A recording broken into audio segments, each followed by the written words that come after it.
student, I am here with very important topic of molecular basis of inheritance, that is the regulation of gene expression.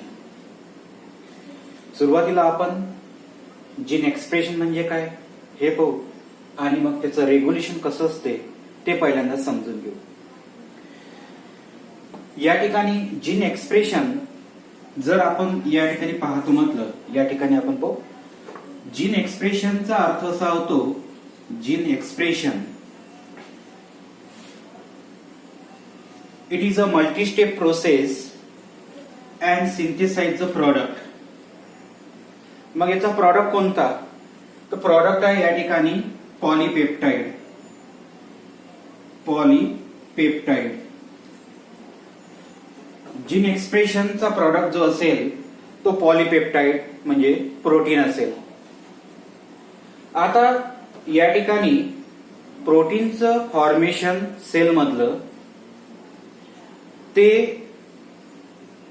करायचं की नाही करायचं हे जे decision घेतलं जाते याला म्हटलं गेलेलं आहे या ठिकाणी रेग्युलेशन. म्हणून या टॉपिक मध्ये आपण बघतोय, आपल्याला बघायचं आहे या ठिकाणी रेग्युलेशन ऑफ जीन एक्सप्रेशन. म्हणजे आता या ठिकाणी रेग्युलेशन ऑफ जीन एक्सप्रेशन का महत्वाचं आहे, कारण समजा आपल्या बॉडी मधल्या प्रत्येक सेल मध्ये जे जेनेटिक न्यूक्लियस मधलं जे जेनेटिक मटेरियल आहे त्यामधले जे जीन आहे ती जीन सर्व सारखे आहे आणि प्रत्येक सेल आपल्या बॉडी मधली ही त्या जीन मध्ये असलेले सर्व जीन सारखे असलेले सर्वच प्रोटीन त्या ठिकाणी तयार करतील असं नाही. एखाद्या वेगळ्या ऑर्गन मध्ये वेगळा प्रोटीन तयार होतो आणि एखाद्या दुसऱ्या ऑर्गन मध्ये दुसरा प्रोटीन तयार होतो. याचा अर्थ हा नाही का ते फक्त तितकेच प्रोटीन त्या ठिकाणी तयार करू शकतात, दुसरं प्रोटीन तयार करू शकत नाही असा नाही. ते सगळेच प्रोटीन बॉडीमध्ये वेगवेगळ्या ठिकाणी जे तयार करू होतात ते एक सिंगल सेल प्रोड्यूस करू शकते. फक्त त्या ठिकाणी तिथं आवश्यकता नसल्यामुळे त्या प्रोटीनची त्या ठिकाणी तिथं ते रेग्युलेशन केलं जाते का त्याला ते स्टॉप केलं जाते आणि त्याचं प्रोडक्शन तिथं थांबवलं जाते आणि जे आवश्यक आहे त्याचं प्रोडक्शन त्या पर्टिक्युलर सेलमध्ये तिथं केलं जाते. हे समजून घेण्यासाठी आपण या ठिकाणी एक उदाहरण पाहू. ते उदाहरण असं आहे का समजा दोन सेल आपण या ठिकाणी आपल्या बॉडी मधल्या घेऊ. दोन वेगळ्या सेल कोणत्या, तर एक थायरॉइड ग्लँड मधली थायरॉइड फॉलिकल्सची जी सेल आहे ते आपण पाहू. समजा हे थायरॉइड फॉलिकल्स आहे थायरॉइड ग्लँड मधलं आणि याच्यामध्ये नंबर ऑफ सेल्स असतात. इथं सेल्स आपण काढतो, ही सेल आहे थायरॉइड फॉलिकल्स मधली. आणि दुसरी एक उदाहरणासाठी आपण दुसरी एक सेल घेऊ, मसल सेल घेऊ. मसल सेल या ठिकाणी मसल सेल मध्ये आपल्याला माहिती आहे मायोफायब्रिल त्या ठिकाणी प्रेझेंट असतात.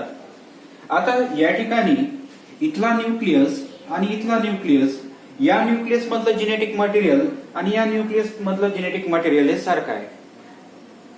पण आपले हे लक्षात येते की या ठिकाणी थायरॉइड ग्लँडची जी सेल आहे हे जे इथले जे जीन आहे जेनेटिक मटेरियल जे आहे ते त्या ठिकाणी थायरोग्लोबिलिन नावाचा प्रॉडक्ट तयार करते. थायरोग्लोबिलिन.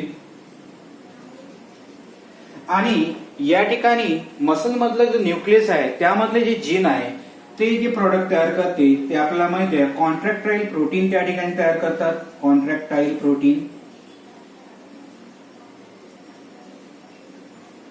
आता आपल्याला हे माहित आहे का सगळ्या सेलमध्ये जेनेटिक मटेरियल सारखं आहे, म्हणजे इथं सुद्धा याचं जेनेटिक मटेरियल याच्या जेनेटिक मटेरियल सारखंच असेल. याच्यातले जे जीन आहे याच्यातले जीनचं फंक्शन याच्यातले जीनचं फंक्शन सारखं असेल. मात्र इथे हे दिसते आपल्याला इथे हे थायरॉइड सेल जे आहे त्यामधलं जे जेनेटिक मटेरियल ते थायरोग्लोबिलिन तयार करते. ते कॉन्ट्रॅक्टाईल प्रोटीन तयार करू शकत नाही, मात्र त्याची जीन त्याच्याजवळ आहे. पण तिथं त्याचं प्रोडक्शन थांबवलं जाते कारण इथं त्याची आवश्यकता नाही. ऑन द कॉन्ट्ररी मसल सेलमध्ये थायरोग्लोबिलिन प्रोड्यूस करणारे जीन इथं प्रेझेंट आहे, पण थायरोग्लोबिलिन मसल सेलच्या माध्यमातून प्रोड्यूस होत नाही कारण जीन असून सुद्धा ते प्रोड्यूस करत नाही, कारण तिथं त्याला कंट्रोल केलं जाते, त्याचं प्रोडक्शनची तिथं गरज नाही. या उलट आपण जर पाहिलं तर कॉन्ट्रॅक्टाईल प्रोटीन तयार करणारे जीन थायरॉइड फॉलिकलच्या सेलमध्ये आहे पण त्याचं प्रोडक्शन ते तिथं करत नाही, कारण तिथं त्याची आवश्यकता नाही म्हणून तिथं त्या जीनला इथं कंट्रोल केलं जाते. इथं मात्र त्याची आवश्यकता आहे त्या कॉन्ट्रॅक्टाईल प्रोटीनची, म्हणून मसल सेलच्या माध्यमातून त्याचं प्रोडक्शन केलं जाते.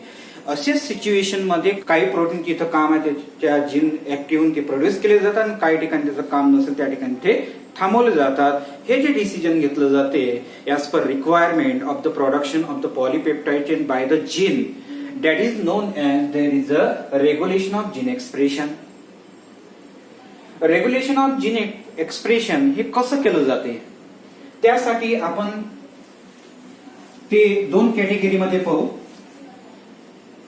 एक युकॅरियोट्स मध्ये जीन रेग्युलेशन कसं होते, कोणत्या लेवल मध्ये होते ते आपण पाहू, आणि त्यानंतर प्रोकॅरियोट्स मध्ये जीन रेग्युलेशन कसं होते ते आपण या ठिकाणी पाहू.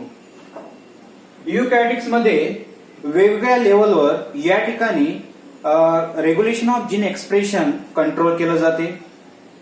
त्या लेवल कोणत्या आहे ते आपण पाहू. पहिली जी लेवल आहे या ठिकाणी ट्रान्सक्रिप्शनल लेवल, दुसरी लेवल आहे या ठिकाणी प्रोसेसिंग लेवल, तिसरी लेवल आहे या ठिकाणी transport of the mRNA from nucleus to cytoplasm, आणि चौथी लेवल या ठिकाणी आहे ट्रान्सलेशनल लेवल.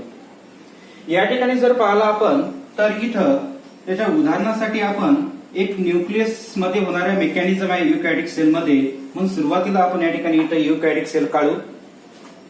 या युकॅरियोटिक सेल मध्ये आपल्याला माहित आहे न्यूक्लियस मध्ये डीएनए प्रेझेंट आहे. आता या डीएनए पासून आरएनए तयार होते आणि आरएनए तयार होण्याच्या प्रक्रियेला आपण म्हणतो ट्रान्सक्रिप्शन.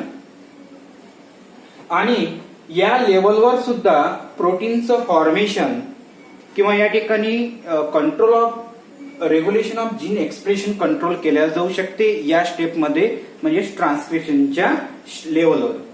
आपल्याला ट्रान्सक्रिप्शन म्हणजे माहित आहे formation of the mRNA on the template strand of the DNA, it is non as the transcription. तर या लेवलवर सुद्धा या ठिकाणी regulation of gene expression control केलं जाते. दुसरी लेवल आहे युकॅरियोटिक्स मधली, ते आहे प्रोसेसिंग लेवल. प्रोसेसिंग लेवल म्हणजे काय, समजा ट्रान्सक्रिप्शन झालं, ट्रान्सक्रिप्शन झाल्यानंतर त्या ठिकाणी जो प्रॉडक्ट तयार होतो तो होतो एमआरएनए.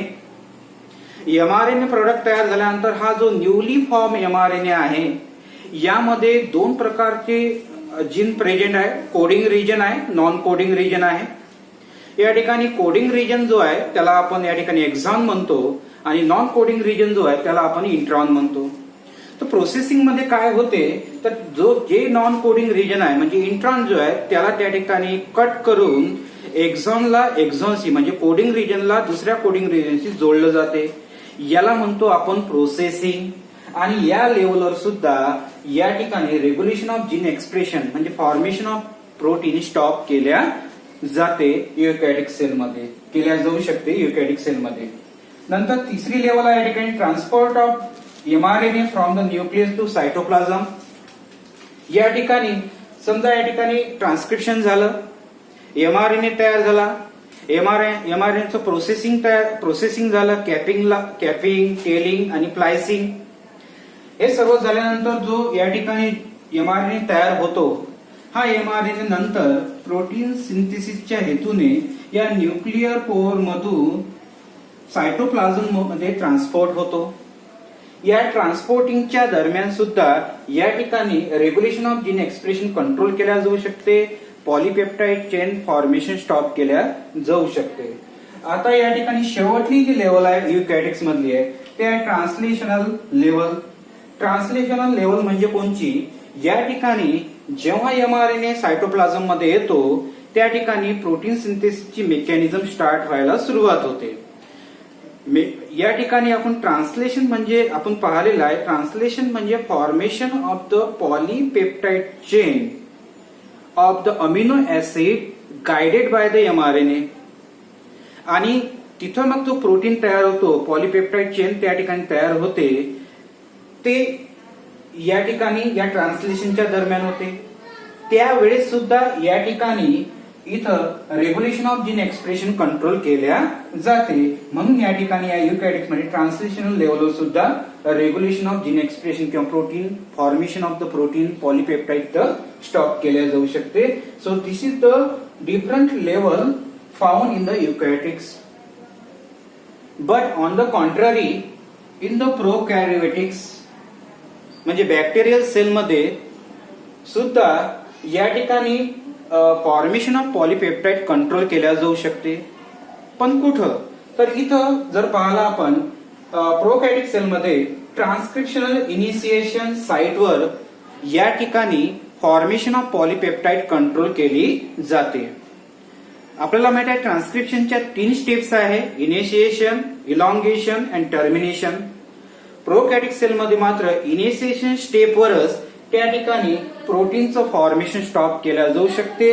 म्हणजे त्या ठिकाणी regulation of gene expression control केल्या जाऊ शकते ते प्रोकॅरियोटिक्स मध्ये.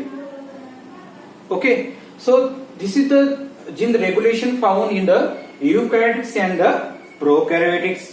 अशा पद्धतीने या ठिकाणी दोन कॅटेगरीमध्ये, 2 बॅक्टेरियल सेल मध्ये आणि या ठिकाणी युकॅरियोटिक्स मध्ये, प्रोकॅरियोटिक्स मध्ये कंट्रोल केलं जाते regulation of gene expression. Beside this, gene expression regulated under the metabolic condition of the cell, environmental condition of the cell and physiological condition of the cell. And development and differentiation of embryo into adult, it is actually the result of coordinated regulation and expression of several set of genes.